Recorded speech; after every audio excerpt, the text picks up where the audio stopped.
चलो ध्यान दो, लास्ट टाइम जब हम लोग शुरुआत की थी limit and continuity of function of two variable, तो उस वक्त सबसे पहली जो चीज पढ़ी गई थी, पुराना रिकॉल कर रहे हैं, 5 मिनट का काम है। हम लोगों ने कहा था कि अब हमारे पास जो भी फंक्शन होंगे ये एकदम पीछे भेज दो, सबसे पीछे भेज दो इसको, वहां से अटेंडेंस चलेगी।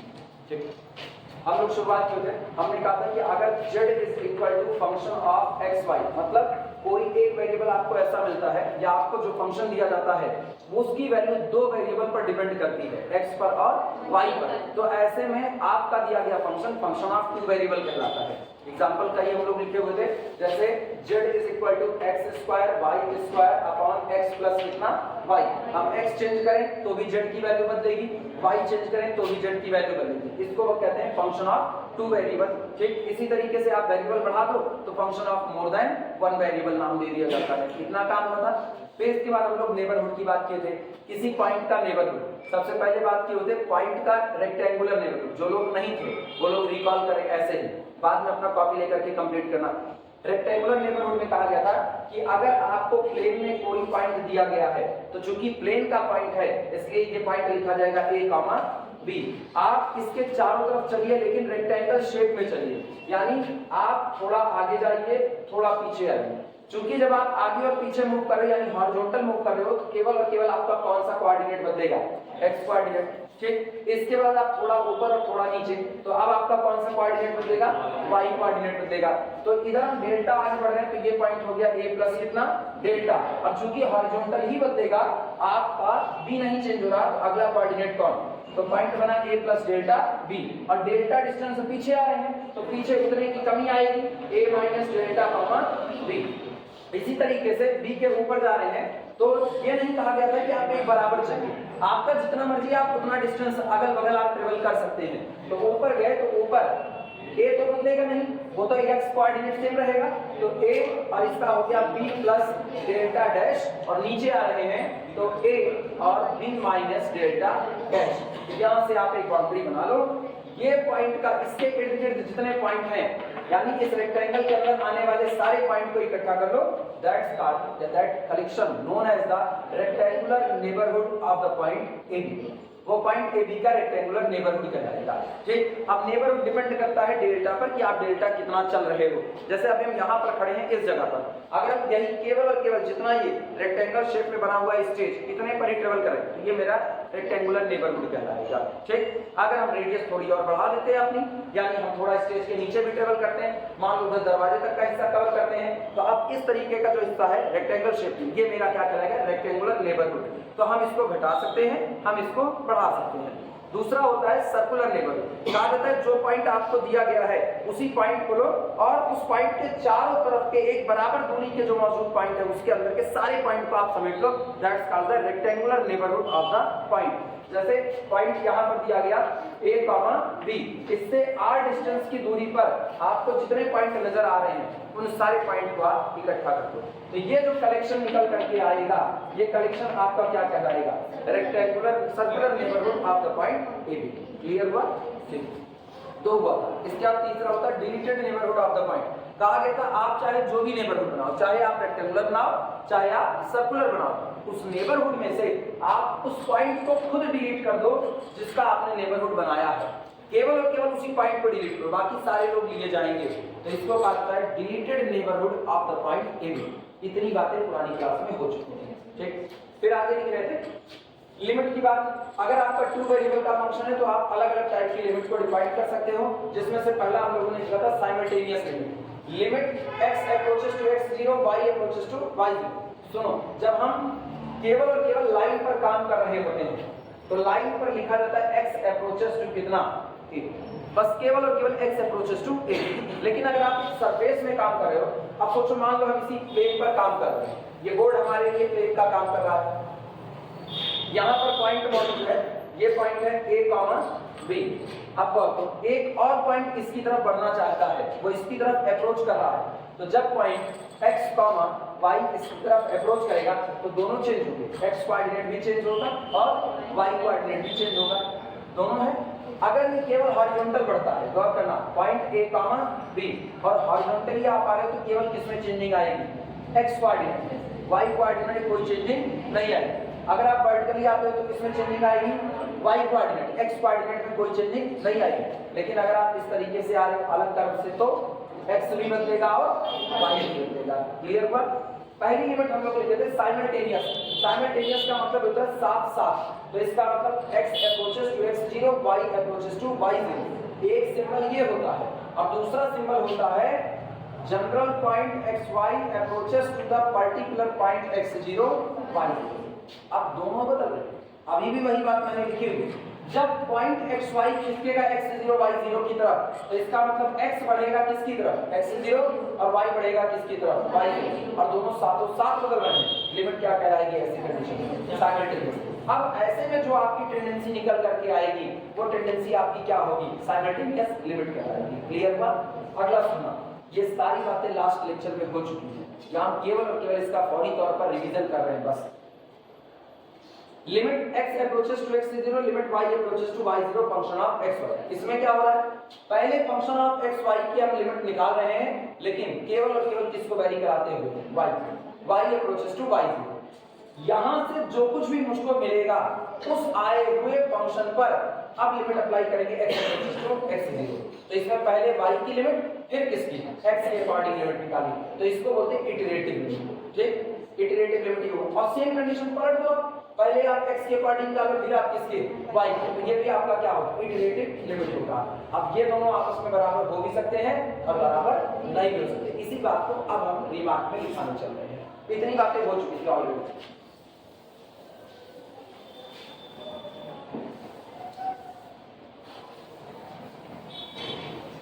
चलो लिखने की शुरुआत करना।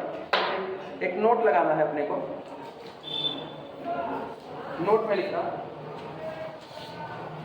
जितने लोग नहीं लिखे हैं वो लोग पन्ना गिन लें पहले, जो लोग लास्ट क्लास में नहीं थे वो लोग बगल वाले से पन्ना देख लें, उतने पन्ने छोड़ दें बस। अटेंडेंस को कंप्लीट।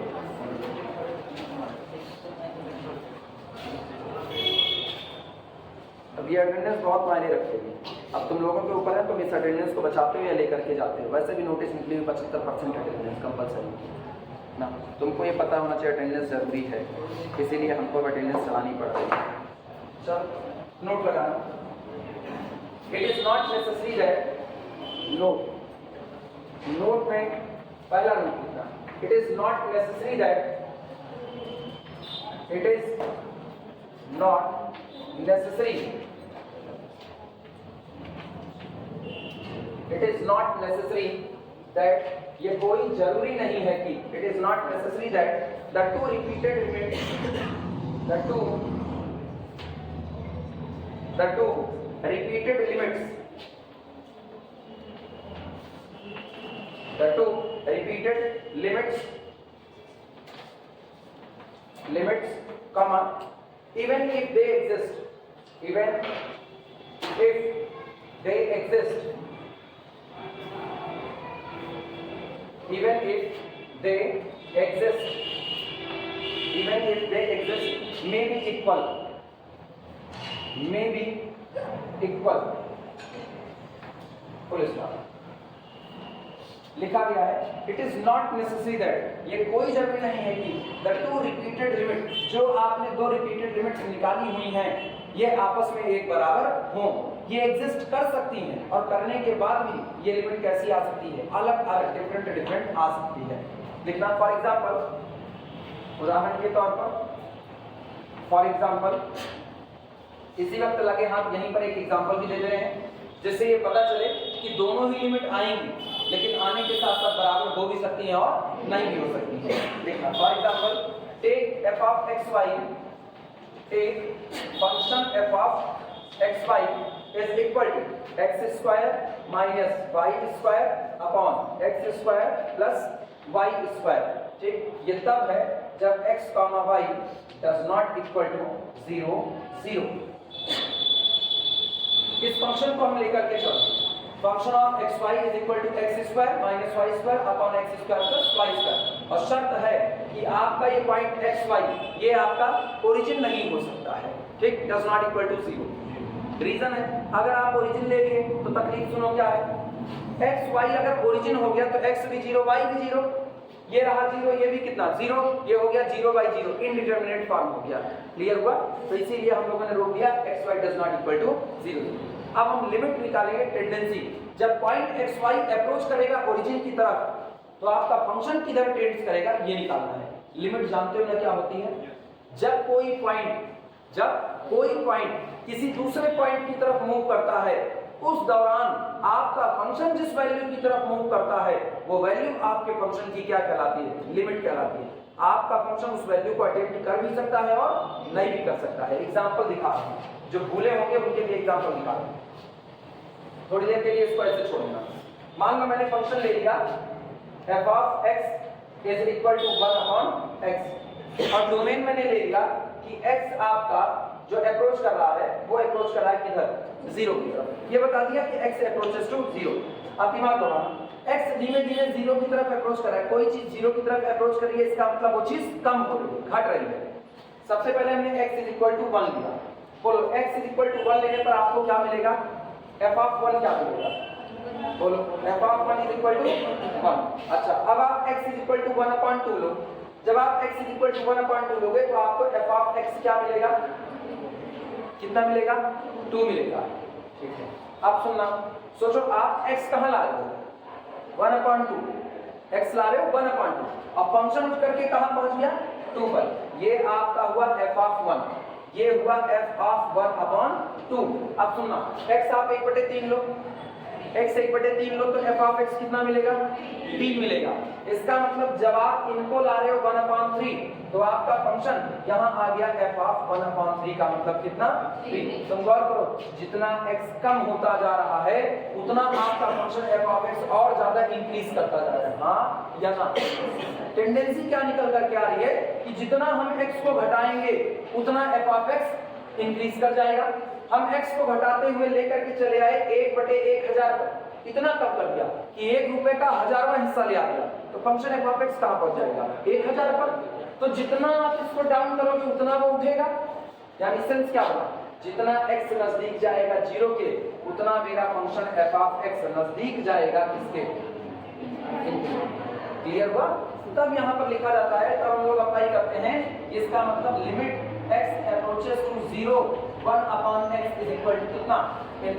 ये टेंडेंसी है, टेंडेंसी। कभी इसको ऐसा मत सोचना कि x अप्रोचेस टू 0 का मतलब हम लोग वहां पर काम करते तो 1/0 लिख दिया इंफिनिटी। 1/0 इंफिनिटी नहीं होता, वो आपका कौन होता है? अनडिफाइंड। किसी भी नॉन जीरो नंबर में 0 से डिवाइड लगाना हमेशा क्या होगा? अनडिफाइंड होगा। क्लियर है? तो ये टेंडेंसी है, बिहेवियर। ये क्या है? x not equal to 0, x approaches to 0, x 0 के नजदीक जाने की कोशिश कर रहा है, हुआ नहीं है।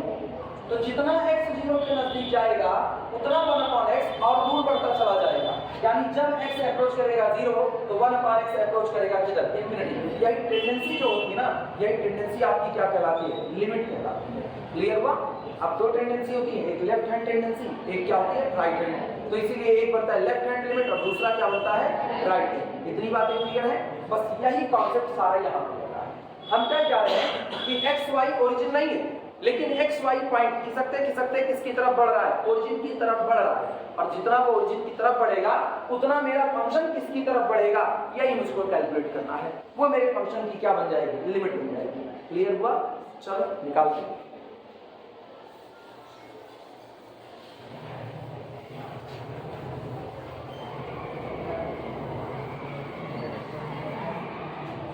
लिखना, सबसे पहले निकालते हैं लिमिट x अप्रोचेस टू 0। सुनो, इसी इटरेटिव लिमिट की बात करें। सबसे पहले निकालने चल रहे हैं limit x approaches to 0।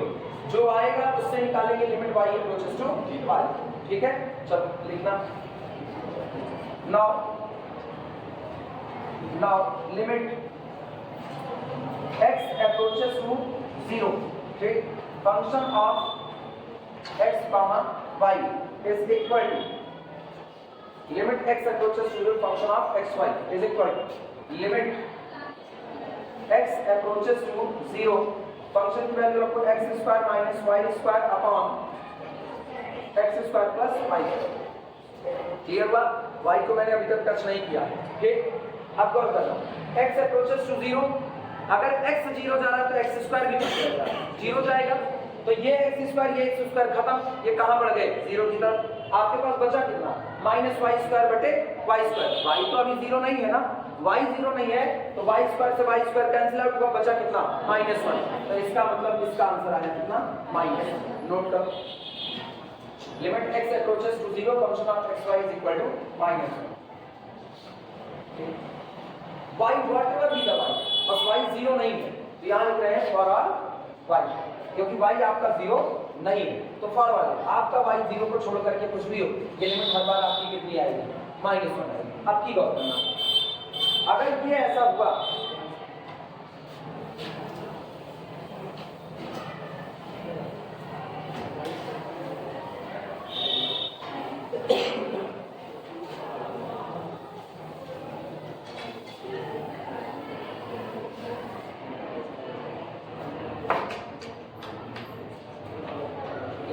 This implies that अब जो निकल करके आया है इटरेटिव लिमिट निकालना, इटरेटिव अब तक मैंने किया x अप्रोचेस टू 0, अब जो लिमिट आई उस पर अप्लाई करो y अप्रोचेस टू 0 लिखना। This implies that limit y approaches to 0 bracket के अंदर में limit x approaches to 0 function of x y is equal to limit y approaches to 0, और ये लिमिट आ चुकी है, कितनी आई है -1 ऑफ -1, लेकिन यार वो तो कांस्टेंट है और कांस्टेंट का लिमिट वापस वही, दिस इज इक्वल टू कितना -1।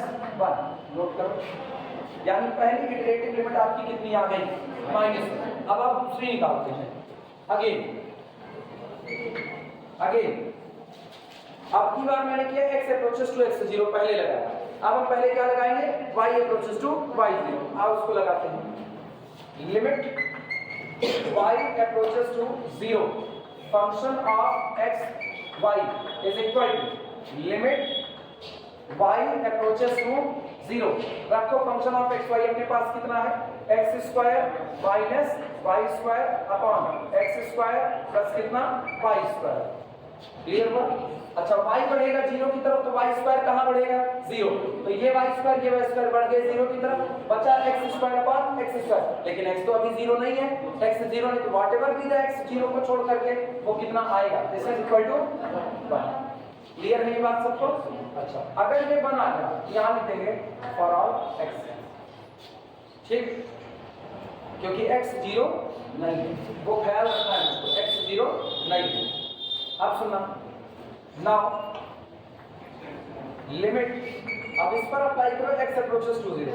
Now limit x approaches to 0, ठीक, limit y approaches to 0 function of x y is equal to limit x approaches to 0, और बोले इसकी वैल्यू कितनी आई 1, लेकिन कांस्टेंट पर कोई फर्क नहीं, वापस कितना 1। आप सोचो दो इटरेटिव लिमिट दोनों एग्जिस्ट कर रहे हैं लेकिन उसके बावजूद भी दोनों बराबर नहीं है। हम लोग लिखेंगे हियर यहां पर limit x approaches to 0 limit y approaches to 0 function of x y and limit y approaches to 0 limit x approaches to 0 function of x y both exist, दो की दोनों लिमिट आपकी मौजूद है बट आर अनइक्वल, लेकिन आपस में बराबर नहीं है, बट आर अनइक्वल, लेकिन ये लिमिट आपस में बराबर नहीं है। नोट करो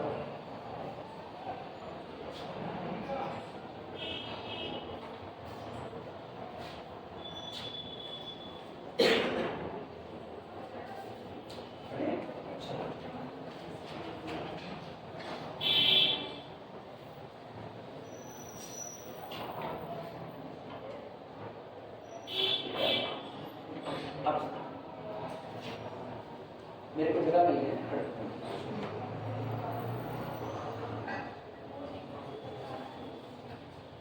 पूरा लिखो तब आगे बढ़ो। जो और लोग क्लास से गायब हो रहे हैं उनको भी इंफॉर्मेशन पहुंचा दें, ठीक। अटेंडेंस चल चुकी है और अटेंडेंस को सीरियसली लें, किसी के कहने से कि कहीं से सुनने पा जाए कि बस खाली अटेंडेंस ऐसे हवा हवाई है, तो हवा हवाई में रह जाएंगे। और अटेंडेंस को जितना सीरियसली लोगे उतना अच्छा होगा। जो लोग मौजूद हैं उनके लिए, तुम लोग हो आज, इसलिए साफ सुथरा बता रहे हैं। तुम गायब हो गए क्लास से, वो तुम्हारी अपनी जिम्मेदारी है। ठीक, हम अपनी तरफ से बार बार एक स्टेटमेंट पास करें, अटेंडेंस को सीरियसली लो। फिर भी नहीं लोगे तो उस दिन आकर के मेरे पास सुनो ना, क्योंकि आप एक बार चीज कई बार कह देते हैं तो लोग कहते हैं ना चलो ठीक है यार हो गया, हल्के में ले लिए, हल्के में ले लिए। ये काम हुआ था 2015 में, हम ऐसे एक लोग बार समझाते हैं, वो मेरे टारगेट पर थे। देखिए टारगेट करना पड़ता है ना किसी को, क्योंकि क्लास बचा नहीं, ऐसे क्लास थोड़ी टूट जाएगी। अब ये भी सुने कि एक बार टीचर पढ़ाने आया और क्लास में लोग नहीं थे, एकदम से ही गायब हो गए। इतना भी क्या कंडीशन खराब है? सामने वाला पढ़ाने के लिए तैयार है, तो पढ़ने के लिए नहीं तैयार हो गए। ताज्जुब तो इस बात का है ना कि सामने वाला पढ़ाने को तैयार है तो पढ़ने को तैयार नहीं। तो इसीलिए जो लोग भी गायब हैं, लड़कियों में भी और लड़कों में भी, हर जगह पर ये बात पहुंचा देना, अटेंडेंस चल रही है, नोटिस 75% वाली निकली है, वो नोटिस ग्रुप में पड़ी आया, ग्रुप में गई थी, उसको जितना सीरियसली लेना हो वो ले ले, नहीं लेंगे तो उनकी अपनी गलती है।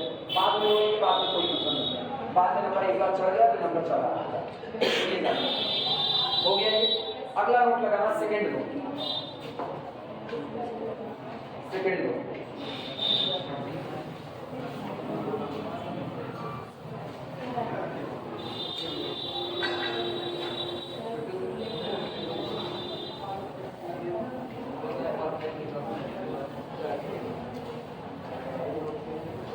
सुनो, ऐसा हो सकता है, दिमाग दौड़ाना, फिर बात सुनना। ऐसा हो सकता है कि आपकी जो इटरेटिव लिमिट हो ये एग्जिस्ट करे दोनों, लेकिन आपकी जो साइमल्टेनियस लिमिट हो वो एग्जिस्ट ना करे। ये पॉसिबिलिटी हमेशा बनी रहेगी। पहली पॉसिबिलिटी सुनना, इटरेटिव लिमिट में एक एग्जिस्ट कर सकती है, दूसरी नहीं कर सकती है। ठीक है, अगली एग्जिस्ट कर सकती है, पहली नहीं, और पहली एग्जिस्ट कर सकती है, अगली पॉसिबिलिटी है। दोनों एग्जिस्ट कर सकती है, दोनों आपस में बराबर हो सकती हैं। दोनों एग्जिस्ट कर सकती है, दोनों आपस में बराबर नहीं हो सकती हैं। जैसे ये अभी करके दिखाए, दोनों एग्जिस्ट की, लेकिन एक आया -1 एक आया +1, आपस में बराबर नहीं। अब अगला काम सुना, अगला ये हो सकता है कि आपकी इटरेटिव लिमिट एग्जिस्ट कर जाए, बराबर भी हो जाए, लेकिन उस दौरान आपकी साइमल्टेनियस लिमिट एग्जिस्ट ना करे। मतलब xy approaches to x0 y0, यहां पर x और y साथों साथ बढ़ेंगे x0 y0 की तरफ, ये लिमिट एग्जिस्ट नहीं कर सकती है। इस लिमिट के एग्जिस्ट करने की कंडीशन होती है, वो कंडीशन अभी थोड़ी देर में लिखाएंगे। लिखना नोट में इस बात को लिखो। Second note, while the two repeated limits, iterative को ही रिपीटेड कहा जाता है। while the two repeated limits, the two repeated, while the two repeated limits exist, comma, it may also be seen that, ये भी देखा गया है कि it may also be seen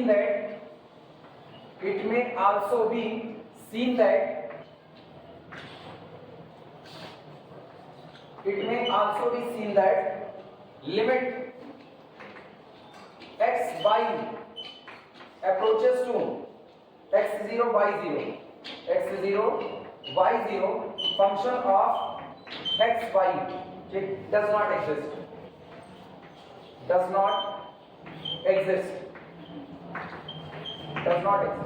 ये भी देखा गया है कि आपकी repeated limit, sorry iterative limit exist कर जाए भाई रिपीटेड, लेकिन आपकी साइमल्टेनियस लिमिट एग्जिस्ट कर भी सकती है और नहीं भी कर सकती है। ठीक, अब हम थोड़ी देर तक चर्चा करेंगे केवल और केवल साइमल्टेनियस लिमिट की। ठीक है, उसी के दौरान न्यूमेरिकल को उठाएंगे तो न्यूमेरिकल में इटरेटेड लिमिट भी जहां निकालने को कहेगा वहां इटरेटेड भी निकालेंगे, जैसा न्यूमेरिकल होगा वैसा। दूसरी बात, किताब से पैटर्न मत मिलाना। ठीक है, हम कर क्या रहे हैं, हम सारे एक जैसे न्यूमेरिकल एक जगह पर इकट्ठे कर रहे हैं। पहले हम केवल और केवल वही न्यूमेरिकल कराएंगे जिनमें लिमिट डज नॉट एग्जिस्ट आ रही है, चाहे वो इटरेटिव में हो चाहे वो साइमल्टेनियस में। पहले सारे उन न्यूमेरिकल को इकट्ठा कर लेंगे जहां पर लिमिट एग्जिस्ट नहीं करती, फिर अगले में उन सारे न्यूमेरिकल को इकट्ठा कर लेंगे जिसमें लिमिट एग्जिस्ट करती है। आई बात समझ में? तो हो सकता है तुम्हारी किताब से पैटर्न इधर उधर थोड़ा सा जाए, खैर वो कोई इशू नहीं। हेडिंग डालना simultaneous limit, simultaneous limit, heading है साइमल्टेनियस लिमिट।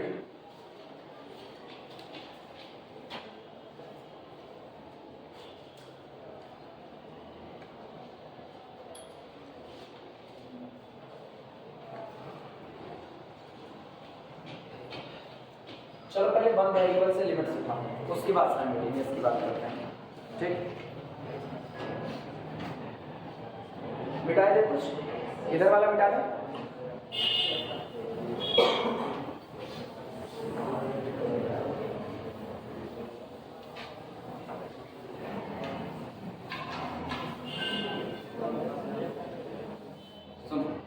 सबसे पहले वन वेरिएबल के किस्से से समझना। एक बार वन वेरिएबल का किस्सा समझ में आ गया, टू वेरिएबल अपने आप विजुलाइज होने लगेगा। मान लो एक फंक्शन जिसका ग्राफ कुछ इस तरीके से डिफाइन होता है। ये पॉइंट आपका हो गया ए, और आपसे कोई कह रहा है फंक्शन आपको दिया गया, फंक्शन है f of x, y is equal to f of x। आपसे कोई कह रहा है कि आप अपने फंक्शन की टेंडेंसी निकालिए। कब? जब आपका limit x approaches to a, x approach कर रहा हो किसकी तरफ? a की तरफ। उस दौरान आप अपने फंक्शन की टेंडेंसी निकालिए कि आपका फंक्शन f ऑफ x किस तरफ बढ़ रहा है। तो हम लोग करते क्या है, हम लोग इस पॉइंट a के ऊपर देखते हैं। यहाँ पर फंक्शन की वैल्यू अप्रॉक्सीमेट क्या आ सकती थी? मान लिया l आ सकती थी। भाई आप x यहाँ पर दोगे, x के लिए आपको ग्राफ यहाँ पर मिलेगा और ग्राफ यहाँ मिलेगा, तो इस पर y की वैल्यू ठीक सामने मौजूद होगी कि नहीं? अब गौर करना, जब x a की तरफ अप्रोच करेगा तो दो रास्ते से अप्रोच कर सकता है। वन वेरिएबल का हिस्सा पड़ रहा है, टू वेरिएबल का कोई नहीं। तब x की तरफ जो आपका आर्गुमेंट x है वो a की तरफ दो रास्ते से अप्रोच कर सकता है, एक लेफ्ट साइड से, दूसरा राइट साइड से। पहले हम लेफ्ट साइड से अप्रोच करते हैं। अब गौर करना, जब ये लेफ्ट साइड से अप्रोच करेगा, मान लो अभी यहाँ पर पहुंचा है, कहाँ पर? x1 पर, तो सोचो यहाँ पर वैल्यू क्या मिल रही है? L1 मिल रही है। यानी जो आपको f ऑफ x1 मिल रहा है वो कितना हो गया? L1। अब ये थोड़ा और आगे बढ़ता है तो ये पहुंच जाता है कहां पर? x2 पर। तो x2 पर आपको जो वैल्यू मिली वो कितनी हो गई? L2। यानी f of x2 is equal to कितना? L2। तो मैं चीज गौर करो, L की यानी एट पॉइंट A पर फंक्शन की जो वैल्यू बनने वाली थी उसके और आपके फंक्शन f ऑफ x के बीच का जो अंतर है वो थोड़ा सा कम हो गया कि नहीं कम हो गया? अगर हम थोड़ा और आगे बढ़े, यहाँ पहुंच गए कहां? x3 पर, तो क्या इनके बीच का अंतर f ऑफ x3 के और इस नंबर l के बीच का अंतर और कम हो गया कि नहीं हो गया? जितना x आगे बढ़ रहा है किसकी तरफ? a की तरफ, उतना ही f ऑफ x और l के बीच का अंतर और कम होता चला जा रहा है कि नहीं? अगर आप जितना चाहो उतना इस अंतर को कम कर सकते हो, जितना चाहो उतना इस अंतर को कम कर सकते हो, तो आपके फंक्शन की टेंडेंसी L तक पहुंचने की कही जाएगी। लेकिन अगर आप एक वक्त के बाद और ये अंतर कम नहीं कर सकते हो तो आपके फंक्शन की टेंडेंसी कभी भी L नहीं कही जाएगी। समझना फिर ग्राफिकली। मान लो इस बार, अभी तो मान लो ये ग्राफ ऐसा है। अब गौर करना, आप जितना चाहो उतना आप x के नजदीक जा सकते हो कि नहीं जा सकते हो? जितना चाहो उतना a के नजदीक जा सकते हो। यानी x अप्रोच कर रहा है किसकी तरफ? a की तरफ। तो धीमे धीमे x के और a के बीच का अंतर हर बार किसी क्वांटिटी से कम होता चला जा रहा है। क्लियर है ये बातें? और जैसे जैसे x a के नजदीक जा रहा है वैसे वैसे तुम गौर करो फंक्शन की जो वैल्यू है वो किसके नजदीक जा रही है? L के। और आप जितना चाहो उतना L के नजदीक पहुंच पा रहे हो कि नहीं पहुंच पा रहे हो? तो इसका मतलब लिखा कैसे जाएगा? The difference between our function f of x and number L, इनके बीच का जो अंतर है वो जितना चाहे उतना छोटा बनाया जा सकता है, इज लेस देन एप्सिलॉन। लेकिन कब? व्हेनेवर, जब कभी difference between x and point A less than कितना? Delta. And this delta depend on the epsilon. वो डेल्टा किस पर डिपेंड करेगा? एप्सिलॉन पर। क्यों? क्योंकि जितना आप इनके बीच का अंतर एप्सिलॉन कम करोगे उतना ऐसे एक नया डेल्टा आपको प्रोड्यूस मिलेगा कि नहीं मिलेगा? तो delta कंफर्मली depend on the epsilon. ये होता है वन वेरिएबल के केस में लिमिट का आना। तब आप कहोगे मेरे फंक्शन की लिमिट एग्जिस्ट करेगी। यही epsilon delta definition of limit जो ऑलरेडी बीएससी फर्स्ट ईयर में पढ़ चुके होंगे। कुछ धुंधला याद आया? Epsilon delta definition of limit यही तो होती थी। कहते थे किसी फंक्शन f ऑफ x की लिमिट L कही जाएगी at x approaches to a पर अगर difference between our function general value f of x and this particular number l इनके बीच का अंतर जितना चाहे उतना कम बना सकते हो तो आपकी टेंडेंसी क्या कही जाएगी, l तक पहुंचने की। कब? जब x approaches to a। Clear हुआ?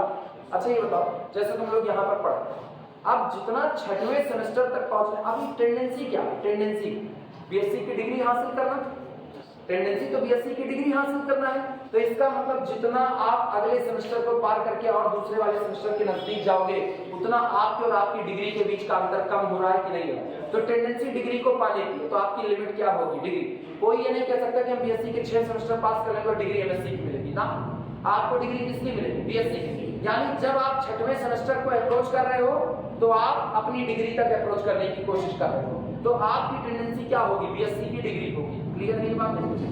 लेकिन मान लो एक थोड़ा सा गड़बड़ लड़का है, थोड़ा सा गड़बड़ है, वो क्या किया, वो बीच में फेल हो गया, बीच में फेल हो गया। अब ये जानना कि नहीं आता, एक बार फेल हो गया, 2 बार फेल हो गया, 3 बार हो गया, डरो मत, लोगों के लिए नहीं यूज कर रहे। मान लो 1 बार 2 बार 3 बार हो गया, अब तो मामला ही क्या अब वो अपनी डिग्री तक जा पाएगा? नहीं, अब उसकी टेंडेंसी वहां तक नहीं है। क्यों? क्योंकि उसके और उसके डिग्री के बीच का अंतर उसके बाद कम नहीं हो सकता। जब उससे ज्यादा कम नहीं हो सकता तो उसकी टेंडेंसी कभी भी उस डिग्री को पाने की नहीं हो सकती है। अब सुनो, अगर हम ग्राफ को ब्रेक कर दें तब का हाल क्या होगा? हम इसलिए 1 वेरिएबल समझा रहे हैं ना, एक बार जिनको 1 वेरिएबल समझ आ जाता है 2 वेरिएबल उनके लिए हवा हवाई लगाते हैं।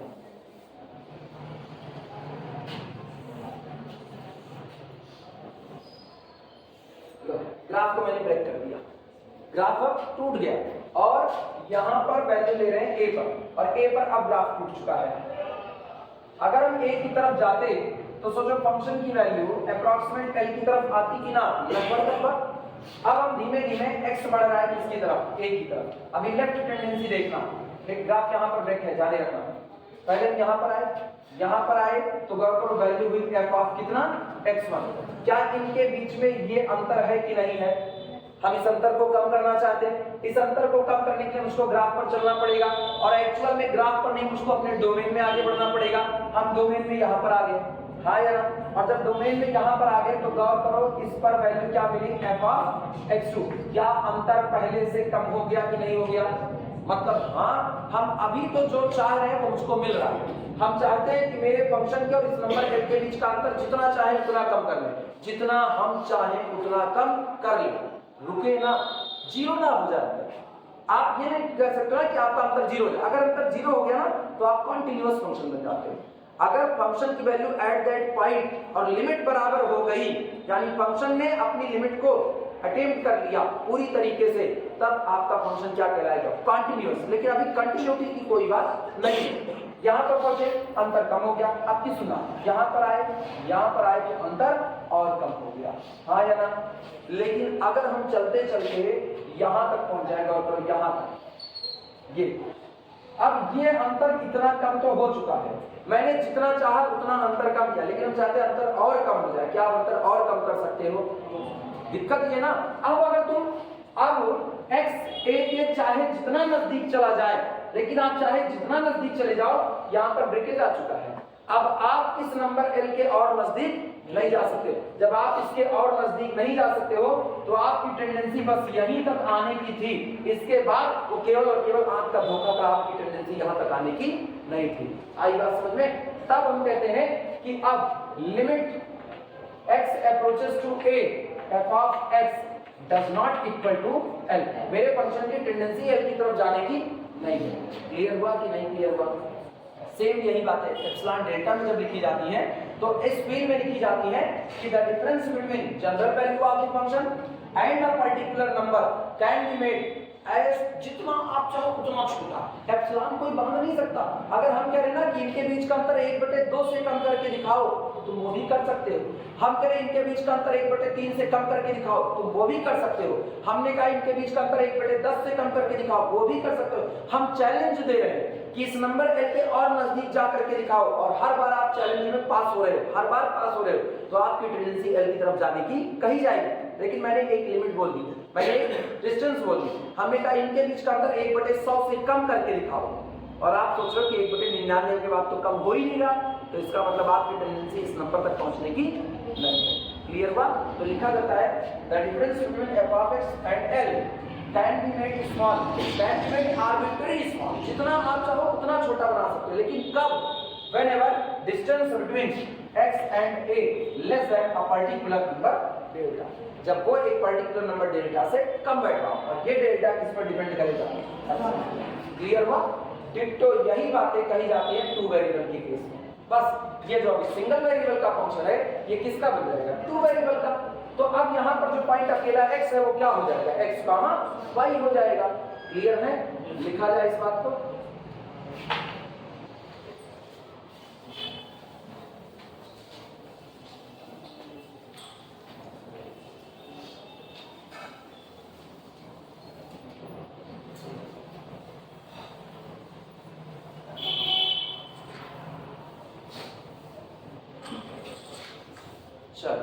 लिखने की शुरुआत करो। लिखना simultaneous limit of function x Y, simultaneous limit,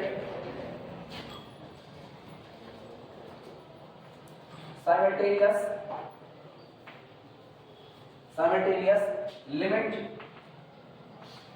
of function of x Y, ठीक, exist and is equal to L, and is equal to a number L। किसी दिए गए टू वेरिएबल के function f of x y की limit exist करती है और बराबर होती है किसी नंबर L के बराबर होती है as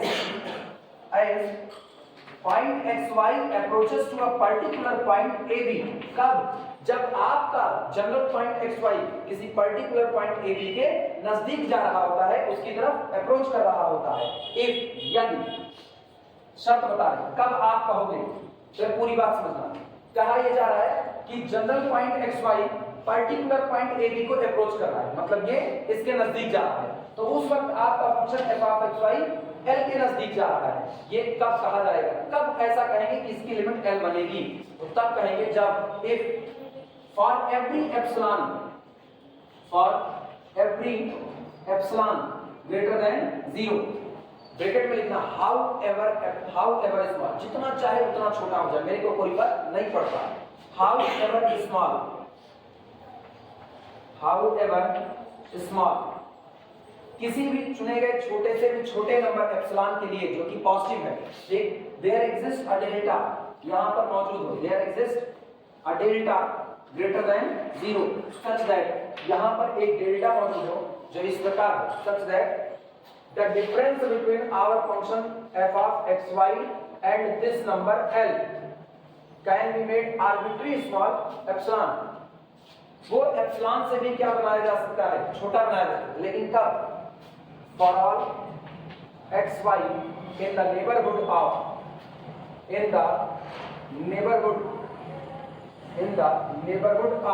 किसके नेबरहुड में? Point A B. X y बहुत दूर से नहीं बढ़ेगा, ए बी के नेबरहुड से ही किसकी तरफ बढ़ेगा? ए बी की तरफ बढ़ेगा। और जब नेबरहुड से बढ़ेगा तो ये नेबरहुड कैसे डिफाइंड होगा? डिफाइंड बाय इस नेबरहुड को डिफाइन करना ही तो लास्ट क्लास में सीखा गया था। कैसे डिफाइंड होगा? Difference between x and a less than delta और difference between y and b less than delta. x और a के बीच का अंतर डेल्टा से कम, y और b के बीच का अंतर डेल्टा से कम। लिखो, समझा रहे हैं।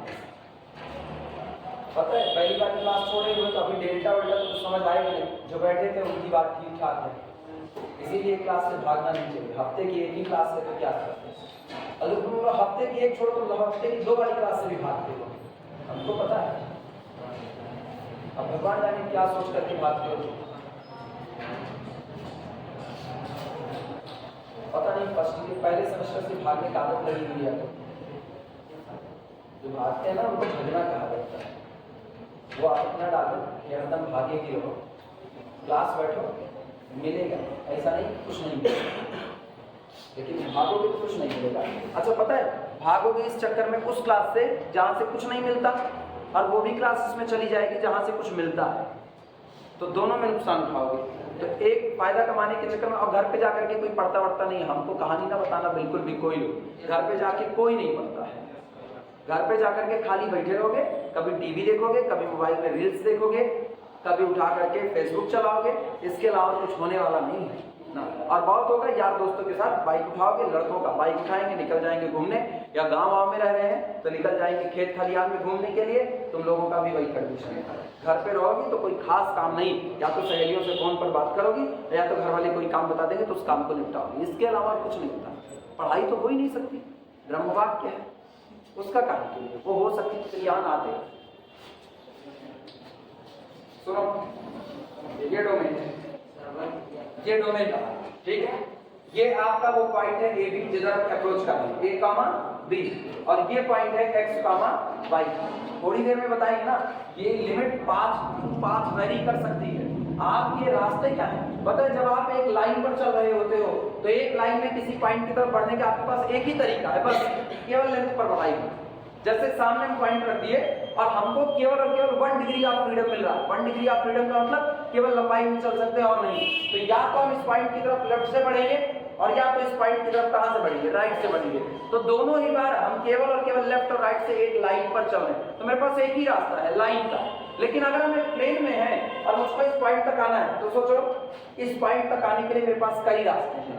एक यहां से यहां ये सीधा आ सकता है, ठीक। दूसरा यहां से यहां इसका बाउंड्री के थ्रू आ सकता है। दूसरा एक्स वाई ए बी के अलाउंस इधर से आ सकता है। और तीसरा नागिन डांस करते हुए आ सकता है। उसकी मर्जी, वो जिस कर्व से आना चाहे उस कर्व से है। जैसे हम कहें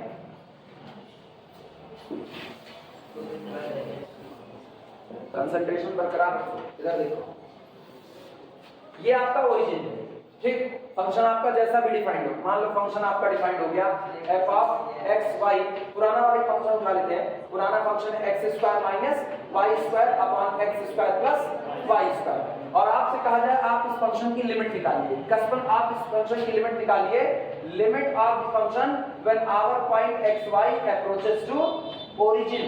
किसकी तरफ आपको बढ़ना है, ओरिजिन की। लिखना मत, सब लिखाएंगे। पॉइंट बढ़ रहा है किसकी तरफ, ओरिजिन की तरफ। फंक्शन आपका ये रहा। अब जब फंक्शन ये है तो पॉइंट को ओरिजिन की तरफ बढ़ना है, तो किसी भी रास्ते से आ सकता है। वो चाहे तो इस रास्ते से आए, ये पॉइंट एक्स वाई अप्रोच करे किससे, ओरिजिन की तरफ अप्रोच करे। कैसे, पहले पॉइंट मान लो यहाँ पर था, ठीक है। ये आपका पॉइंट है एक्स कामा वाई, और ये आपका ओरिजिन है 0 कामा 0। पॉइंट ओरिजिन की तरफ आ रहा है तो आपका फंक्शन किस वैल्यू की तरफ बढ़ेगा, आपको वही वैल्यू निकालनी है। क्लियर हुआ। फंक्शन का यहाँ पर ग्राफ नहीं खींचेगा कि आप फंक्शन का ग्राफ खींचो, फंक्शन बिल्कुल अलग है। केवल और केवल दिमाग में एक बात बैठाओ, फंक्शन को इनपुट दिया जा रहा है। इनपुट कौन बनेगा, एक्स और वाई। आप अपने फंक्शन को इनपुट दे रहे हो। जब आप अपने फंक्शन को इनपुट दे रहे हो तो फंक्शन भी तो आपको कुछ ना कुछ आउटपुट देगा। अगर आप x और y को धीमे धीमे 0 के नजदीक ला रहे हो और आपका function f of x y धीमे धीमे किसी वैल्यू के नजदीक जा रहा है, तो वो वैल्यू आपके फंक्शन की क्या बन जाएगी, लिमिट बन जाएगी। किस पॉइंट पर, x y approaches to that. Clear हुआ। अब सुनो, x y को 0 0 की तरफ आना है, ओरिजिन की तरफ। रास्ते कैसे हैं उसके पास, वो सीधे इस लाइन के अलॉन्ग आ सकता है, हाँ है ना। वो इस लाइन के अलॉन्ग आ, इस लाइन को कहते हैं y बराबर mx, y is equal to mx, क्योंकि ओरिजिन से जा रहे इसलिए कोई कांस्टेंट फैक्टर नहीं होगा। वैसे भी चल सकता है, पहले पॉइंट चलता हुआ किधर आ जाए, x एक्सिस पर आ जाए, और x एक्सिस पर आने के बाद पॉइंट चले किसकी तरफ, ओरिजिन की तरफ। रास्ता ही है उसका। इसके बाद पॉइंट x y की तरफ कैसे आ सकता है, वो पहले चला जाए किस पर, y एक्सिस पर, और उसके बाद y एक्सिस के अलॉन्ग आए किसकी तरफ, ओरिजिन की तरफ। अलग अलग रास्ते मौजूद है कि नहीं। अब अगर अलग अलग एक और रास्ता है, इनफाइनाइट रास्ते हैं उसके पास। ये देखना, y बराबर x² से आए, y बराबर x² पैराबोला होता है कि नहीं होता है, और y बराबर x² के थ्रू आएगा तो भी तो पॉइंट आ रहा है किसकी तरफ, ओरिजिन की तरफ। अब सोचो, एक रास्ता हो गया y बराबर mx, एक रास्ता हो गया y बराबर x²। फंक्शन है, वो पॉइंट है xy, वो आए y बराबर किससे, x³ से। उसकी मर्जी वो किस रास्ते से आना चाहता है, वो तो जैसा न्यूमेरिकल बनेगा वैसा देखा जाएगा। अब अलग अलग रास्ते के अलॉन्ग अगर आपको अलग अलग लिमिट मिलती है तो आपके फंक्शन की लिमिट एग्जिस्ट नहीं करेगी, तब इसकी लिमिट एग्जिस्ट नहीं करेगी। एक रास्ते के अलावा एक लिमिट, अगले रास्ते के अलावा दूसरी लिमिट, अगले रास्ते के अलावा दूसरी लिमिट। अगर हर बार रास्ता बदलने पर लिमिट बदल जा रही है तो आपके फंक्शन की लिमिट एग्जिस्ट नहीं करेगी। लेकिन रास्ता कुछ भी हो और हर बार आपको सेम लिमिट कितनी मिल जाए L, तब कहा जाएगा कि आपके फंक्शन की साइमल्टेनियस लिमिट एग्जिस्ट करती है। साइमल्टेनियस लिमिट का एग्जिस्ट करना इतना आसान कंडीशन नहीं है, वो टाइट कंडीशन है। वो कह रहे हैं रास्ता कुछ भी, उनको रास्तों की परवाह नहीं। एक लड़के को आप सारी फैसिलिटीज से छीन लो, उसके बाद भी उसका परफॉर्मेंस डाउन ना हो, सारी फैसिलिटी दे दो, फिर भी उसके अंदर लेजीनेस ना आए, उसका परफॉर्मेंस डाउन ना हो, परिस्थितियां कैसी भी रहें, जोड़ी, बुखार, उल्टी, खांसी, डेंगू, मलेरिया कुछ हो जाए, लेकिन परफॉर्मेंस पर कोई असर ना आए, बंदे की साइमल्टेनियस लिमिट एग्जिस्ट करेगी। लेकिन पता चले 4 लोग उसको यार दोस्त आ गए और उसके बाद फिर उससे हंस बोल करके बात कर लिए, कहा किताब उताब रखो, बाद में देखा जाएगा। एग्जाम देने के टाइम में पता चला भैया की शादी एग्जाम दे के बाद में, शादी तो इतने बार होगी, चले गए शादी में। अब लिमिट बदलेगी, जैसे जैसे रास्ते बदलेंगे वैसे वैसे लिमिट बदलेगी, और इस दौरान अब उसकी जो साइमल्टेनियस लिमिट है वो एग्जिस्ट नहीं करेगी। आई कुछ बातें समझ में? तो पॉइंट XY अप्रोच करेगा किसकी तरफ? AB की तरफ, किसी भी रास्ते से अप्रोच कर सकता है। लेकिन वो चाहे जिस रास्ते से अप्रोच करेगा, लिमिट सेम आती है तो साइमल्टेनियस लिमिट एग्जिस्ट करेगी, और अगर नहीं आती है तो लिमिट एग्जिस्ट नहीं करेगी। क्लियर हुआ?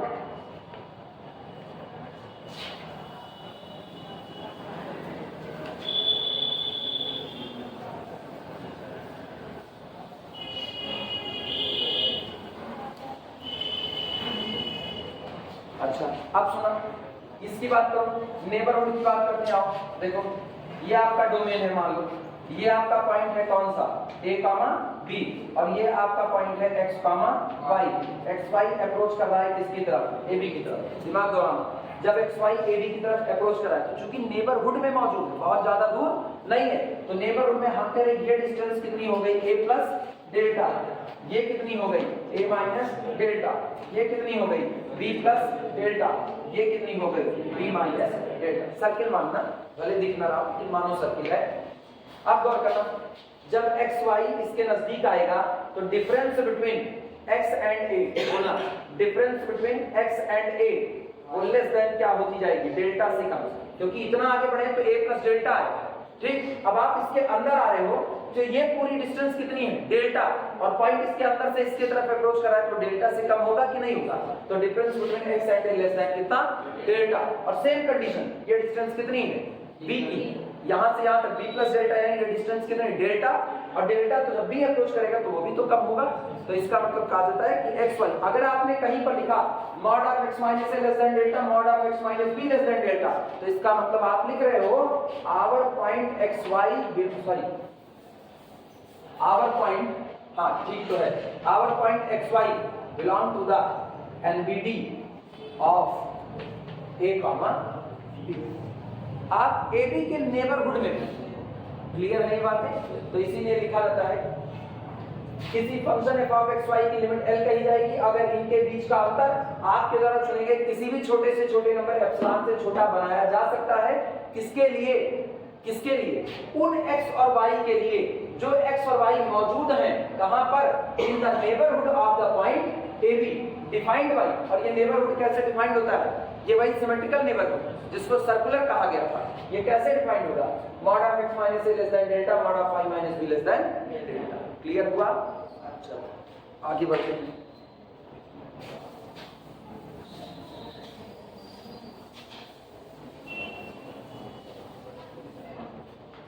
नोट लगाना,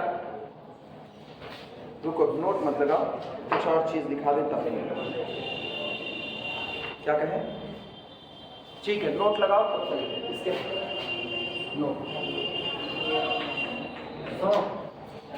ये जो अभी डिफिनेशन लिखी गई है ना, ये डिफिनेशन एक टेस्टर के तौर पर इस्तेमाल होगी।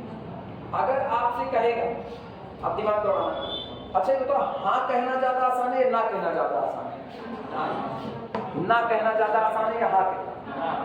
ना कहना, हाँ कहना ज्यादा आसान है। अच्छा, किसी से कोई पूछे ना, हाँ अगर कोई कहना हम दुष्ट हैं तो कहता हाँ हो, तुम ही तो कहलवा रहे, ये सिंपल सा है। लेकिन अगर किसी को ना कहना तो बड़ा मुश्किल काम होता है। तो ना कहने वाले में आपको सोचना पड़ेगा, आप किसी बात से इनकार कर रहे हो, क्यों इनकार कर रहे हो? कोई लॉजिक तो होना चाहिए तुम्हारे पास ना। जब तक तुम्हारे पास लॉजिक नहीं होगा तब तक तुम किसी को ना नहीं कह सकते हो। वो तुमसे कोई काम, घर वाले तुमको कोई काम बता रहे हैं, ऐसे ना कह दोगे, कोई तो लॉजिक होगा तब तो ना कहोगे। वो कहे चल भैया तुम्हें लिए कपड़ा खरीद रहे ना, सीधे इनका। वो कह रहे हैं खाना खाना है ना, नहीं खाना है, तुम्हारे लिए आसान है, कूट देंगे बाद में तुमको, तो आसान नहीं रह जाता है। ना कहना मुश्किल है, यहाँ भी वही कंडीशन है, ना कहना आपको मुश्किल होगा।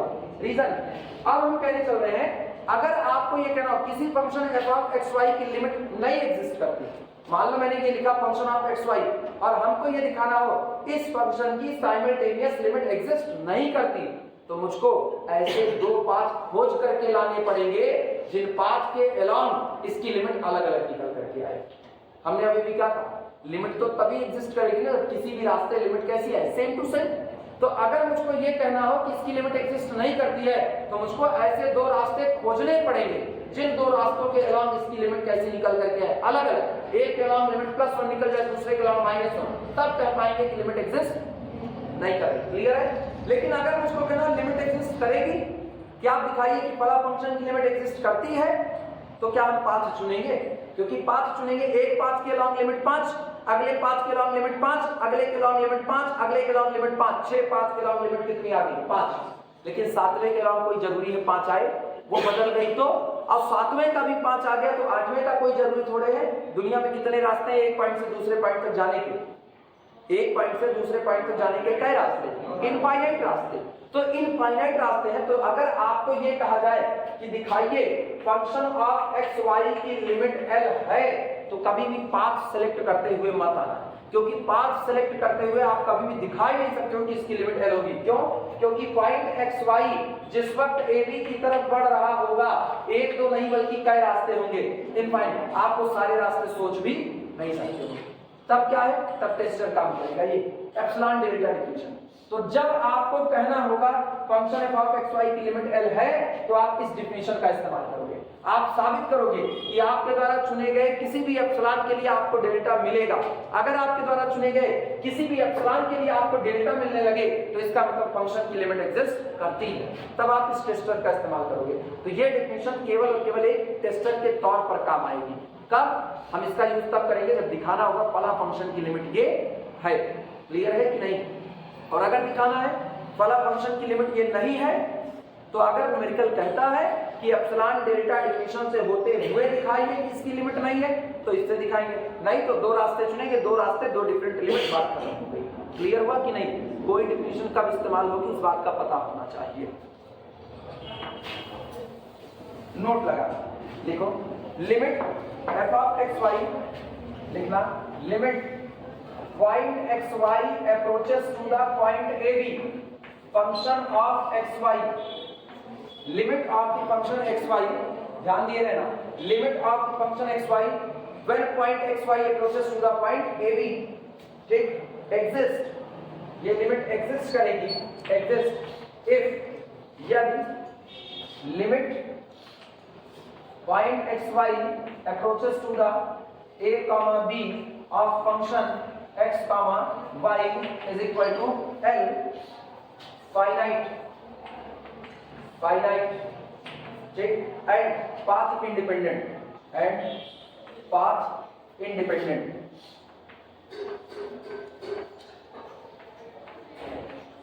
and path independent.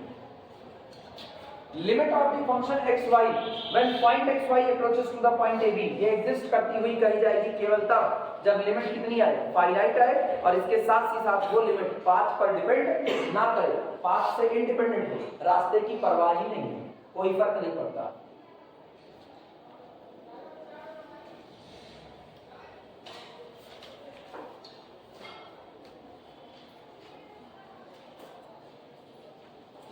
ठीक, इसका मतलब अब यही लाइन गारंटी देती है। इसका मतलब अगर आपको दिखाना है कि किसी फंक्शन की लिमिट एग्जिस्ट नहीं कर रही है, तो आपको केवल और केवल दो पाथ चुनने हैं, ऐसे दो पाथ कि जिन दो पाथ के अलावा उसकी लिमिट कैसी आए? अलग अलग है। अगर दो पाथ के अलावा अलग अलग लिमिट है तो कभी भी लिमिट एग्जिस्ट नहीं कर सकती है। आगे लिखना है लाइन चेंज करके,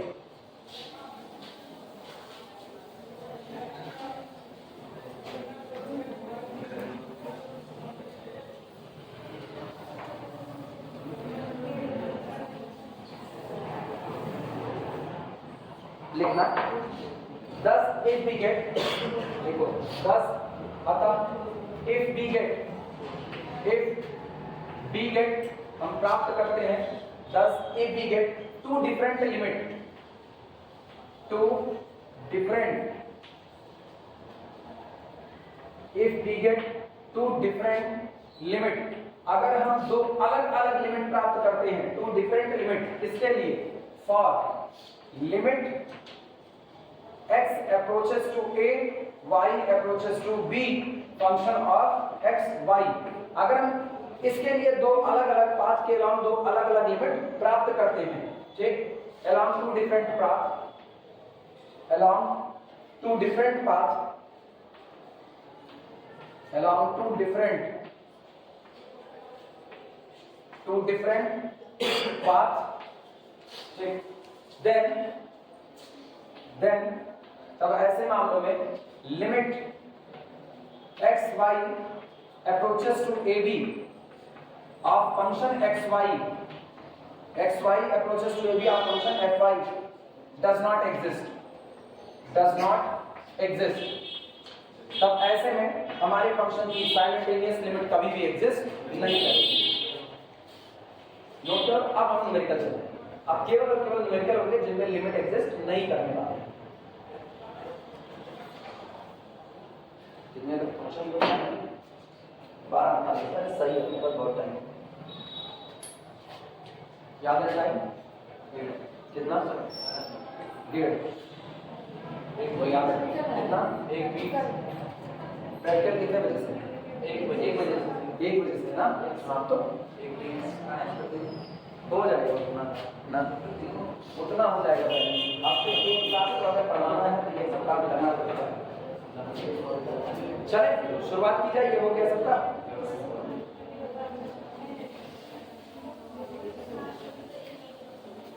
अभी प्रैक्टिकल में लोग मिलेंगे ना, प्रैक्टिकल में तो अभी आएंगे और लोग ना, अभी अगर इसमें कोई नया मिलता है ना तो उसके काम में बात डाल देना कि अटेंडेंस अपनी चढ़वा दे, अटेंडेंस नहीं चढ़वाएंगे तो उनके अभी नहीं, क्लासरूम में अटेंडेंस चढ़वाएंगे, हवा में नहीं।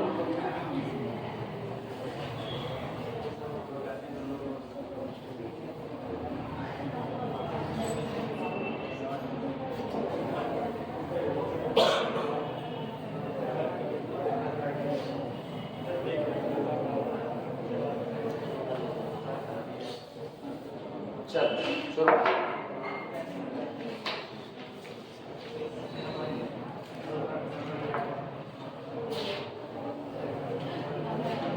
प्रॉब्लम लिखना, पहली प्रॉब्लम लिखो,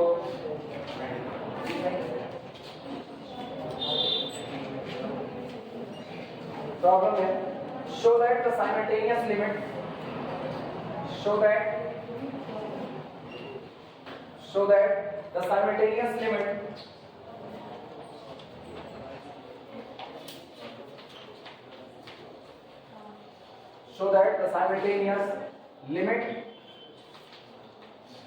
limit x approaches to 0, y approaches to 0, x y cube upon x square plus y to the power 6 does not exist,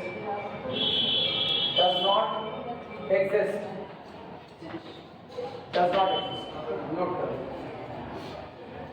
दिखाइए कि ये जो फंक्शन है इसकी साइमल्टेनियस लिमिट एग्जिस्ट नहीं करेगी।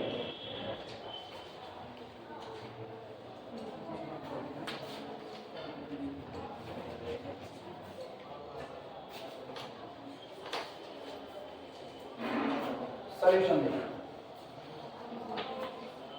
ये बताओ, नोट कर लिए सब लोग, पॉइंट किसकी तरफ बढ़ रहा है, x approaches to 0, y approaches to 0, यानी अगर इसको साथ साथ लिखा जाए तो ये लिखा गया x, y approaches to the origin 0, 0, point बढ़ रहा है किसकी तरफ, ओरिजिन की तरफ। और ओरिजिन की तरफ जाने वाले रास्ते खोजते हैं कि पॉइंट ओरिजिन की तरफ किस किस रास्ते से जा सकता है, लेकिन ऐसे ही रास्ते नहीं चुने, रास्ते ऐसे चुनना कि उन रास्तों को उठा करके जब यहाँ पर वैल्यू पुट की जाए तो आपकी कैलकुलेशन काफी हद तक आसान हो जाए।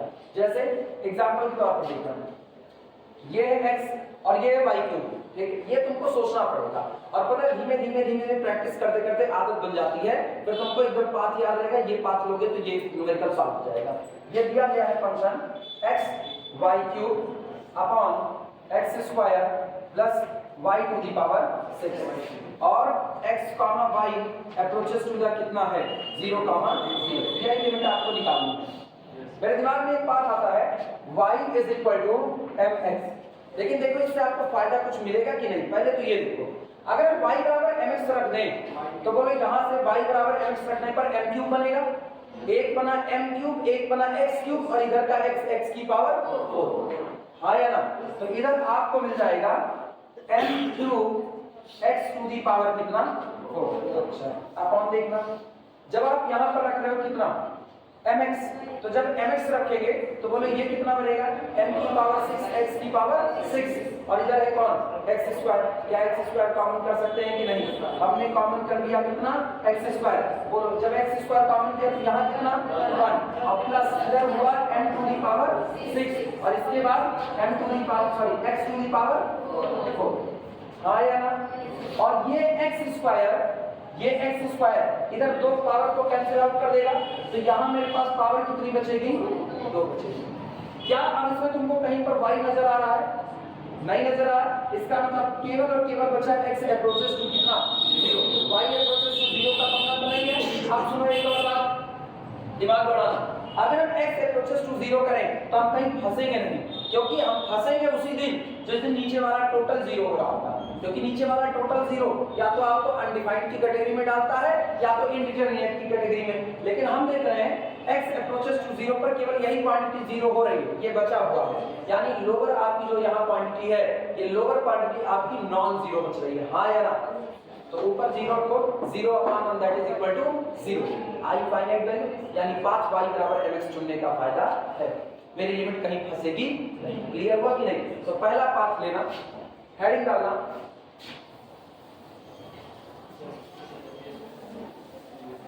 ये ऐसे ही चुनना पड़ेगा।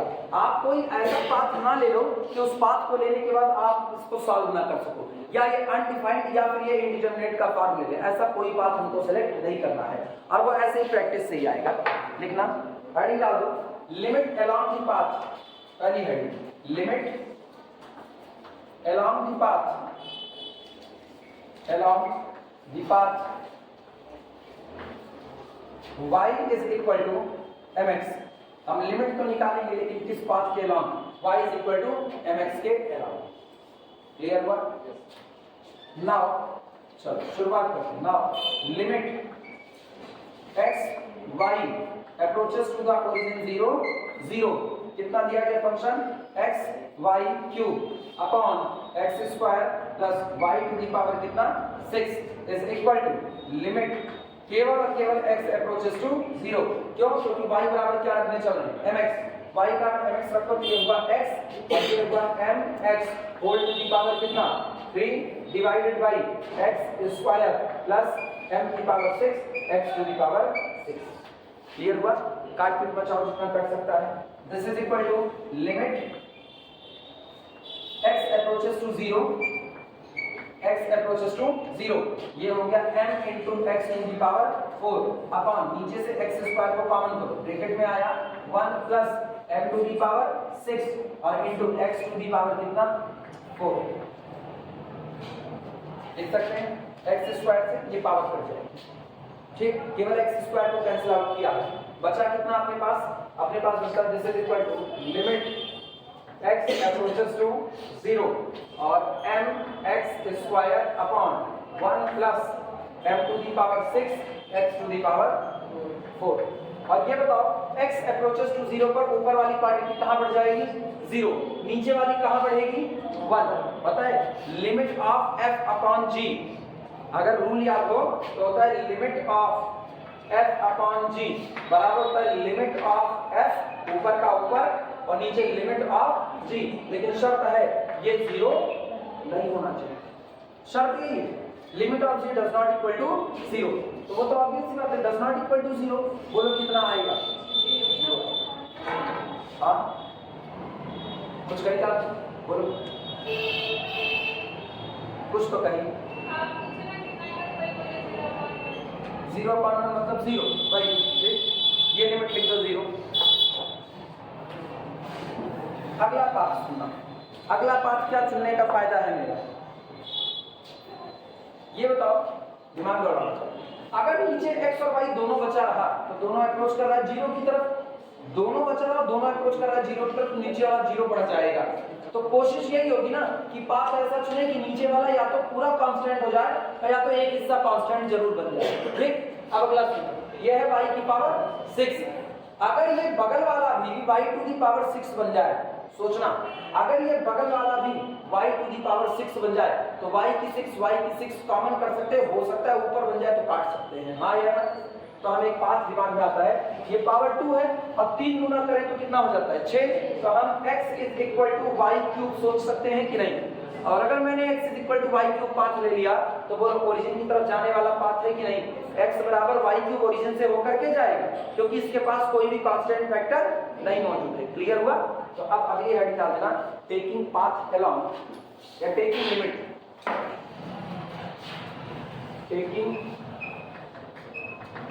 या यही हेडिंग दोबारा दोहराता हूं, limit along the path x बराबर वाई क्यूब, अलग से पाने के लिए limit along limit along the path limit along the path x is equal to y cube, इसके along चलते हैं। चलो देखो कितना आता है, limit x comma y approaches to the origin 0 0 function of x y कितना है x y cube upon x square और कितना साथ में plus y to the power 6 is equal to limit क्या ले लो x is equal to y cube. तो जहां जहां x है उसकी जगह क्या रखोगे y क्यूब, तो केवल अब y बचेगा आपके पास बस। तो लिमिट y अप्रोचेस टू 0, क्योंकि x को भी आपने कन्वर्ट कर दिया किसमें, y में कर दिया, बात ही खत्म। कितना होगा बोलो भैया, x की जगह पर कितना y क्यूब, y की जगह पर ये y क्यूब है ही है अपॉन नीचे बोलो y क्यूब की होल पावर 2 और ये plus y to the power 6। क्या ऊपर y टू दी पावर 6 बन गया कि नहीं बन गया, तो ये हो गया this is equal to limit y approaches to 0 y to the power 6 upon नीचे क्या y की 6 2y की 6 बना, तो 2 into y to the power 6 y की 6 y की 6 खत्म। कितनी लिमिट आई, जब आपने 5 चुना y बराबर mx तो लिमिट कितनी आई 0।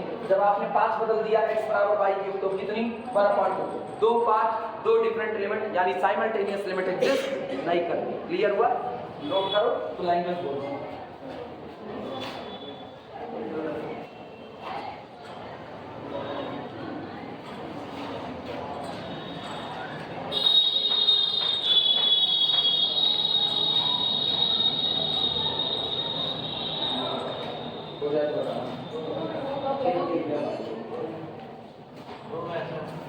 लिखना here b get two different limit, language लिखो here b get two different limits, here b get two different limits,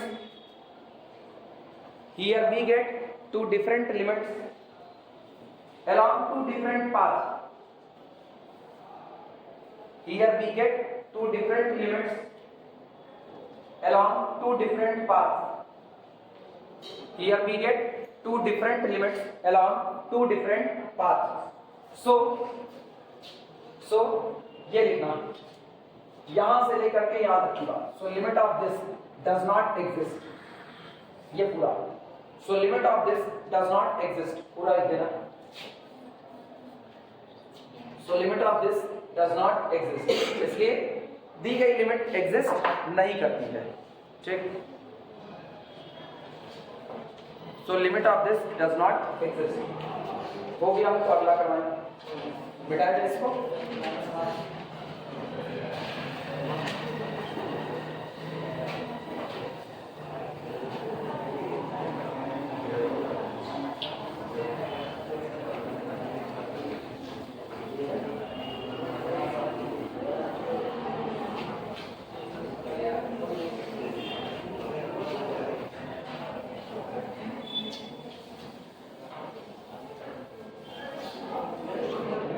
चलो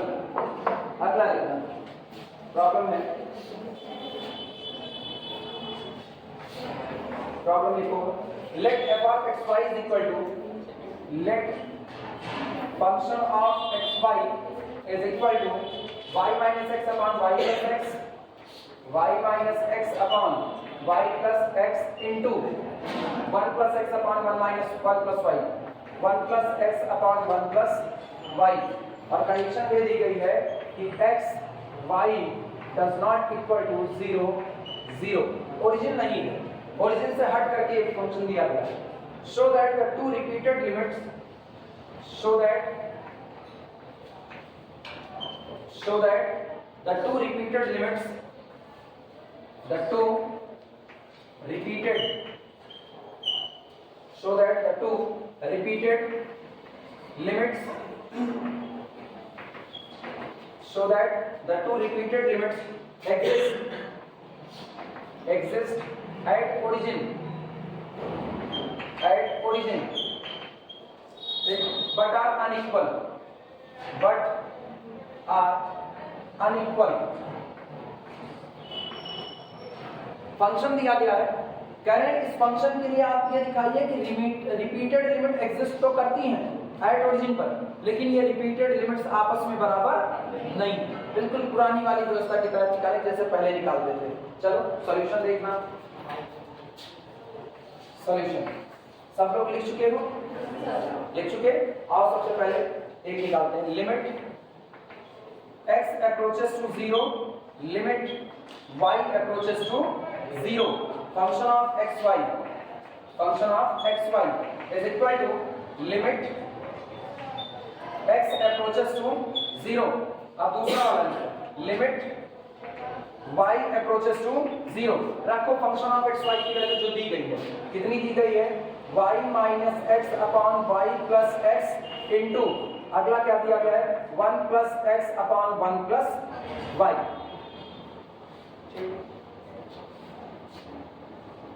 सबसे पहले y अप्रोचेस टू 0 अप्लाई करो, तो ये कितना बनेगा, this is equal to limit x approaches to 0, x 0 नहीं है, ख्याल रखना अप्रोच कर रहा है केवल 0 की तरफ, तो ये बनेगा, रखो y बराबर कितना, देखो y अप्रोचेस टू 0 पर ये कितना हो जाएगा, 0 हो जाएगा, तो 0 माइनस एक्स ये कितना हो जाएगा, 0 प्लस एक्स, हाँ या ना। और y अप्रोचेस टू 0 पर इसका हाल क्या होगा, 1 प्लस एक्स अपॉन 1 प्लस कितना हो गया, 0। इसी को कोई दिक्कत, अगला सुनना, this is equal to limit x approaches to 0, जरा कोई मेरे अरे कुछ उल्टा बटे होगा, ये बताओ इसकी वैल्यू कितनी होगी, minus x upon x that is minus 1। अच्छा इसका मतलब क्या आया, माइनस 1 और माइनस एक्स, सही या गलत, जो माइनस 1 यहां से मिला उसको इधर मल्टीप्लाई कर लिया, इधर से माइनस 1 मिला, इधर से 1 प्लस एक्स मिला, माइनस 1 माइनस एक्स और एक्स अप्रोचेस टू 0, आंसर कितना आया, माइनस 1। क्लियर हुआ, नोट करो। पहली रिपीटेड लिमिट आपकी कितनी आ गई, माइनस 1, अब दूसरी निकालते हैं लगे हाथ, y जबकि अच्छा एग्जिस्ट तो कर रहे हैं, यही लिख देना एग्जिस्ट, लिमिट एग्जिस्ट, फाइनाइट रहेगा तो लिमिट एग्जिस्ट करेगी, y जबकि आओ दूसरी वाली निकालते हैं, limit y approaches to 0, limit x approaches to 0, function of xy is equal to limit y approaches to 0, limit x approaches to 0, function of xy रखो, कितना है आपका function, y minus x upon y plus x और into कितना हो गया, 1 plus x upon 1 plus y, this is equal to limit y approaches to 0, रख भैया x की जगह पर 0, यहाँ पर कितना होगा, y माइनस 0 अपॉन कितना हो जाएगा, y प्लस 0 और बगल वाले में कितना होगा, 1 प्लस 0 अपॉन 1 प्लस कितना y, लिखा जा सकता है। ये y अपॉन y कट पिट करके कितना हुआ, 1, इधर बना 1 अपॉन 1 प्लस y, तो this is equal to limit y approaches to 0, उधर बना 1 अपॉन 1 प्लस y, रखो y बराबर 0, लिमिट कितनी आई, 1। ये भी एग्जिस्ट कर गई, एग्जिस्ट, लेकिन क्या दोनों लिमिट बराबर आ रही हैं, देखना both repeated limit exist but unequal, यही लास्ट लाइन लिखना होगा, पहले पूरा लिख लो तब बोलो। लिखी दे रहे वो भी, बोथ रिपीटेड लिमिट्स एग्जिस्ट, दोनों ही रिपीटेड लिमिट एग्जिस्ट करती बट आर अनइक्वल, लेकिन आपस में बराबर नहीं है, बट आर अनइक्वल। अब पहले पूरा नोट कर लो तब आप चलिए।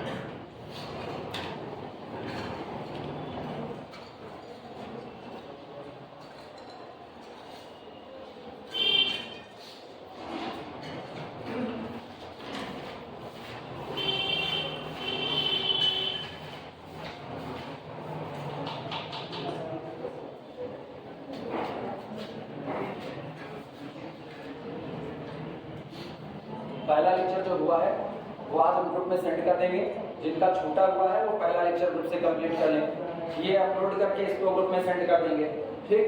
तो दोनों जाएंगे, ये तुम लोग बैठ करके सुन रहे हो तो इसको देखने की जरूरत नहीं है, ठीक। पहला वाला जिनका अनकम्प्लीट है वो पहला लेक्चर कंप्लीट कर लेंगे। और ये याद रखना ना, जो लोग ग्रुप में नहीं है वो लोग ग्रुप में हो जाए, जो नहीं है वो ग्रुप में हो जाए। अब वो तुम्हारी जिम्मेदारी है कैसे आना है। जब क्लास से गायब रहोगे, एक ही दिन का मामला है, हम रोज रोज ये काम थोड़ी ना कर पाएंगे। हम अपनी तरफ से इतना एफर्ट लगा रहे हैं कि मेरी एक क्लास हफ्ते की 3 से 4 क्लास में बदल जाए। हम इससे और ज्यादा एफर्ट नहीं लगा सकते। तुमको ज्यादा न्यूमेरिकल कराने के चक्कर में ना हमको 12 बजे तक जगना पड़ेगा, काम बढ़ा लेते हैं हम अपना, लेकिन फिर भी हम चाह रहे हैं कि तुमको हम मैक्सिमम न्यूमेरिकल अपनी तरफ से लगवा दें। और उसके बाद भी अगर क्लास नहीं आ रहे हो, अब किस व्यवस्था में नहीं आ रहे हो, वो तो राम मालिक है, वो तो राम जान सकते हैं, हम काम इन्हीं में कोई ऐसी नहीं ना। हाँ, उनको जोड़ो, ठीक। और ये भी याद रखना, जुड़ना तो बस तभी जुड़ना जब अटेंडेंस देनी होगी, अदरवाइज मान करके चलना हमको बाहर करते भी देर नहीं लगती। तो इधर भी सेम कंडीशन है, ठीक है। जिनको जुड़ना होगा एडमिन को तलाश करो, जुड़ो, और उसके बाद ही काम आगे बढ़े। चलो अगला न्यूमेरिकल देखते हैं।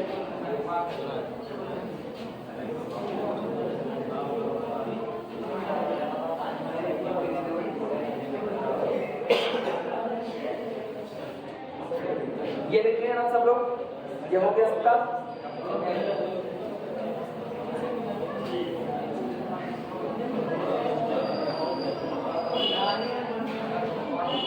इतना हुआ तो 1-10 भी नहीं हुआ है। अगला न्यूमेरिकल नोट करो, प्रॉब्लम लिखो। Show that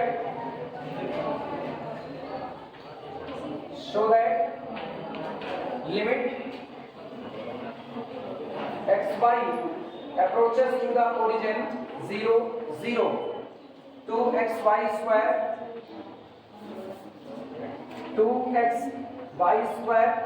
upon x square plus y की 4, x square plus y to the power 4 does not exist,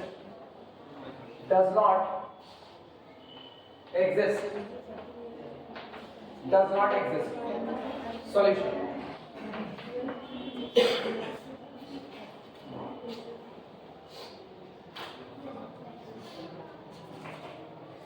दिमाग वही चलेगा, बात हम लोग ऐसा चुनेंगे ना कि सॉल्व करने में मेरे को कोई दिक्कत ना आए, दिमाग चलाना। पाथ सुनो कैसे लिया जाएगा, मुझको ओरिजिन तक आना है, तो जो भी पाथ लिया जाएगा उसमें कांस्टेंट टर्म नहीं होना चाहिए। पहली बात ये बताओ, ये कितना दिख रहा है, y की पावर 4। दिमाग ये कहता है कि अगर ये भी y की 4 बन जाए तो y की 4 कितना हो जाएगा, 2y की 4। और अगर ऊपर y की 4 बन जाए तो y की 4 कैंसिल आउट हो जाएगा। तो ऊपर y की 4 बनाने की कोशिश करो, y की 2 है, y की 2 कम है, x बराबर क्या मान लो, y स्क्वायर। तो जैसे x बराबर y स्क्वायर मानोगे, पहले तो तय करो क्या x बराबर y स्क्वायर ओरिजिन से गुजरता है, x बराबर कितना, y स्क्वायर। x 0 रखने पर y भी कितना, 0, मतलब आप ओरिजिन से गुजरते हो। तो पाथ तो आपको मिल गया जो ओरिजिन से होकर के जाता है, और ये पाथ ऊपर वाले को y की 4 बना देगा, लेकिन नीचे वाले का किस्सा देखो, x की जगह y स्क्वायर रखो तो y स्क्वायर का स्क्वायर y की 4 बन जाएगा, मतलब मेरा काम आसान हो सकता है। लिखना, हेडिंग डालो, limit along the path, limit along the path x बराबर y स्क्वायर। चलो x बराबर y स्क्वायर के along पाथ लेते हैं, तो ये हो जाएगा limit x Y approaches to 0 0 कितना 2xy square upon x square plus y to the power 4 is equal to limit. सुनो, आप x बराबर कितना रखने जा रहे हो y स्क्वायर, x बराबर y स्क्वायर रख दोगे तो x खत्म हो जाएगा, बचा केवल y, तो limit y approaches to the 0 रखो यहाँ पर, तो ये होगा 2 into y square into y square divided by इनका हाल देखो y स्क्वायर का होल स्क्वायर और प्लस कितना हो गया y टू दी पावर 4। अब हर चीज डिस्क्रिप्टिव लिख दे रहे हैं। This is equal to limit y approaches to the 0, ऊपर का हाल बोलो 2y टू दी पावर 4, नीचे का हाल बोलो 2y टू दी पावर आया, ये इससे कैंसिल आउट, लिमिट कितनी आई, एक पाथ के अराउंड लिमिट आ गई आपकी कितनी, नोट करो।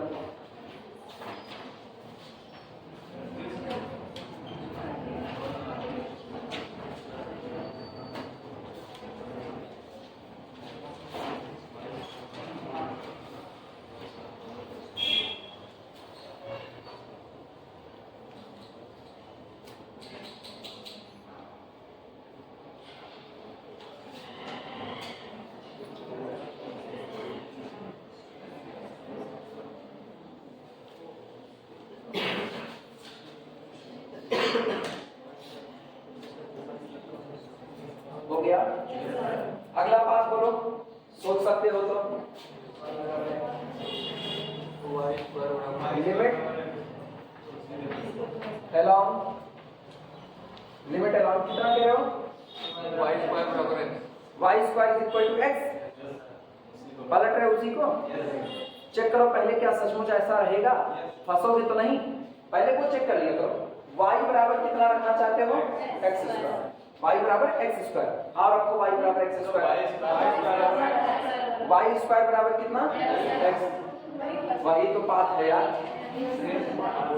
अलग थोड़ी है बात, चेंज और नहीं होगा।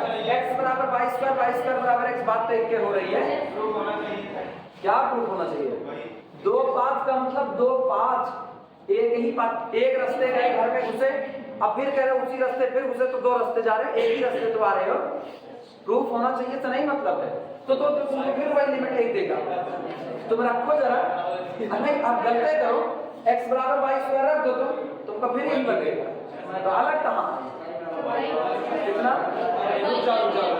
कितना कह रहे हो सर y बराबर x y बराबर x स्क्वायर, आपकी बदल रहे हैं बात ना, आपकी y बराबर x स्क्वायर, लेकिन देखो क्या आपको कोई फायदा देगा, y बराबर x स्क्वायर कोई फायदा देगा, पहले ये सोचो, रखो उसमें, सुनो मजाक का काम नहीं है, ये हम तुमको बता रहे हैं तो तुमको आ जा रहा है, खोजना तुम्ही को पड़ेगा अगर भूल गए तो मजाक का काम नहीं, सीरियसली लेकर के काम करो।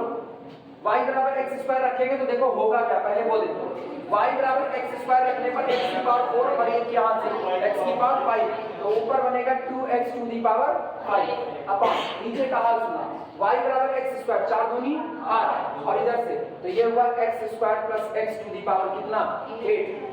अब सुनो कॉमन करो, तो यहाँ से हुआ 2x to the power 5 upon नीचे x स्क्वायर कॉमन आएगा, x स्क्वायर कॉमन, यहाँ कितना बचा 1 plus x to the power 6, ठीक, तो x स्क्वायर से यहाँ से कैंसिल आउट हुआ, कितनी पावर बची ऊपर बचा 2x टू दी पावर 3, नहीं 3 का बचा, हाँ ठीक है 3 upon 1 plus x to the power 6। अब लिमिट अप्लाई करते वक्त ख्याल रहे नीचे की क्वांटिटी पूरी तरह से 0 नहीं होनी चाहिए, और सही बात है x अप्रोच करेगा 0 की तरफ, तो ये कितना 0, ऊपर वाला कितना 0, यानी आया 0 upon 1 plus 0 that is equal to 0, उसकी लिमिट कितनी 1, इसकी कितनी 0, इसका मतलब दो डिफरेंट पाथ, दो डिफरेंट लिमिट में फंसना नहीं है, यही याद रखना है। चलो पाथ सही, पाथ लेते हैं,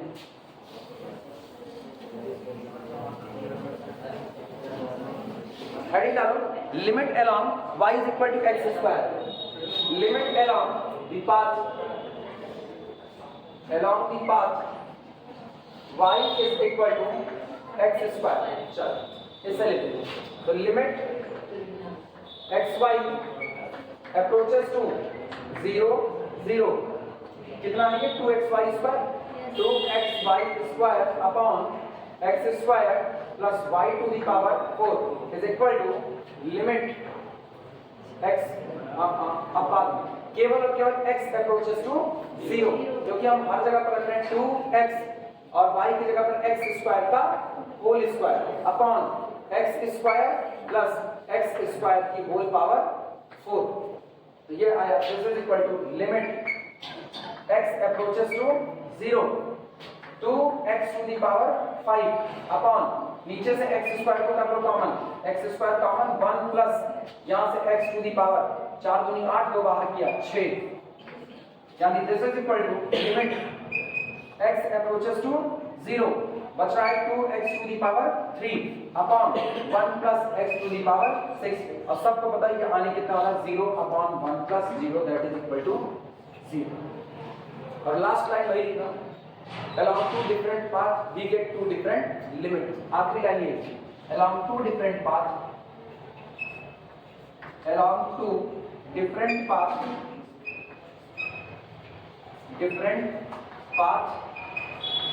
we get two different limits, two different limits। ठीक, so limit does not exist, so limit does not exist, इसलिए फंक्शन की लिमिट एग्जिस्ट नहीं करती। नोट करो, आज की कहानी इसी पर रोक देना।